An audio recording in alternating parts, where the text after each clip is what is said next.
Takimi I Komitetit për Komunitete me ftesën e kryesuesit të këtij komuniteti Ertan Simitçiu, ku me këtë rast diskutuan lidhur me raportin e punës për periudhën 3 mujore I zyrës për komunitete dhe kthem, ku raportoi drejtoresha Dereja Kala. Ajo tha se kemi bërë edhe vizitën dhe informimin dhe kemi realizuar 18 vizita të tilla. Zyra jon fton dhe njofton edhe për subvencionet që I duhen qytetarëve. Kemi pasur 8 kërkesa, zyra jon për integrime dhe riintegrim. Yerel uluslararası örgütlerle işbirliği, sağlık, eğitim, dini ve kültürel etkinlikler, eğitimler, atölyeler, konferanslar, komisyonlar ve diğer faaliyetleri elimizden geldiğince yetişmeye çalışıyoruz. Azınlık toplulukların refah seviyesinin artırılmasında bu yıl, bu 3 ay içerisinde gıda paketi dağıtımı Ramazan ayı boyunca ofisimiz Bereçeti İnsan Yardım Kuruluşu'yla işbirliği yaparak azınlık topluluklarından 100 aileye gıda paketi dağıtımı gerçekleştirmiştir. 35 Boşnak aileye, 35 Türk aileye, 30 Roman aileye, Roman, Ashkali ve Mısırlı aileye daha doğrusu. Ne sigurojmë dru për ngrohje dhe ndihma të tjera për të rikthyerit e komuniteteve serbe. Kemi bërë dhe plana e realizuese për komunitetin Raj dhe të tjerë, pastaj kanë folur edhe për angazhimet e tjera. Edhe në këtë vetë 500 pak ushqimore nga kjo zyrë do të shpërndahen, të cilat kanë në vlerën prej 100 euro dhe dru për zjarr për 500 familje, si dhe kemi të njëjtat kërkesa siç I kemi pasur edhe viteve të tjera. Kurse udhëheqësi Ertan Simitçiu tha se kemi kërkuar nga kryetari apo qeveria lokale për komunitete.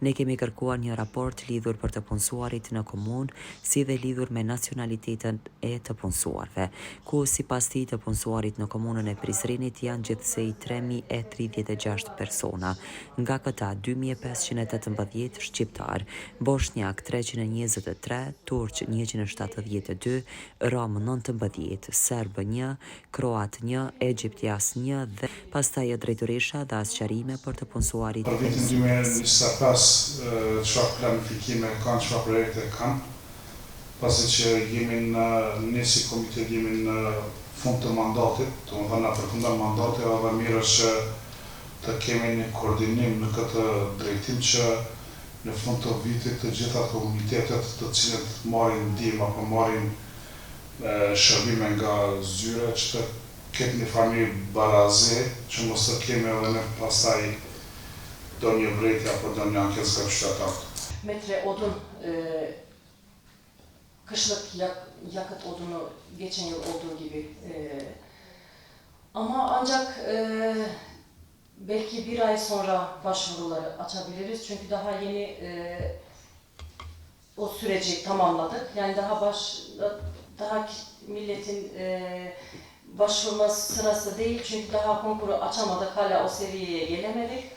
Ancak sizden talebimiz sadece daha çok insanlara duyurulması, çünkü Ashtu drejtoresha ka që bisedojmë edhe në di që kemi pasur vretje nga shumë qytetarë, se që nga viti 2024 të gjithat këto kanë qenë përmes aplikimit sipas rregullorës për ndarjen e subvencioneve.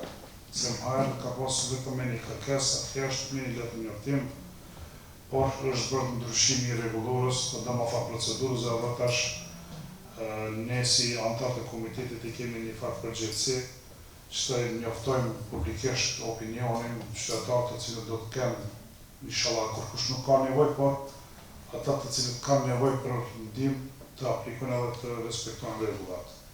Që mos të kemi edhe ne të lash apo ankesa nga qytetarët, pasi që edhe po mendoj që edhe sasja e madhe, domethënë 450, besoj që të gjithë ata që do të aplikojnë do të marrin ndihmë. Gani Elshani njoftoi se në lagjën Jeta e Re, ku janë të vendosura 2 familje nën kontinjer, tani aty afër ka filluar së ndërtuari I një ndërtesë të larë dhe jeta atyre rrezikohet. A ka mundësi të largohen nga aty? Ne jemi në mbështetje të futbollistit Belgen Jashari, tha ai. Në lagjën Jeta e Re, për 2 familje të cilët janë të vendosur në kontinjer apo në baraka të cilët janë të vendosur, dhe këtu afër këtyre, pasi që kemi bërë një vizitë, jo në rrezik sepse ka filluar ndërtimi I lartë. Aty, domethënë, diku me një largësia nuk ka diku me 10 metra, ndërtimi i lartë ka filluar dhe rrezikohet domethënë jeta e fëmijëve dhe banorëve të cilët janë aty. Dhe ka mundësi që këto dy barakat të largohen apo të vendosen diku tjetër, kështu që mos rrezikohen, domethënë pasi që është ndërtimi i lartë.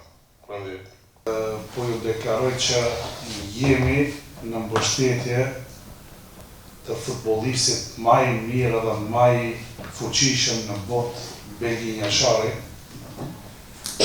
i cili është një djali i ri edhe don me luajtë futboll në Kosovë, ndoshta në Evropë, dhe për shkak se një rastit që është ndodhur mes fushës në futbollit atij djalit, po mendoj që ka qenë i gabuar nga persona, por publikisht po deklarohem që jemi përkrahas Belginit edhe shpresoj që do të jetë futbollisti më i mirë në botë.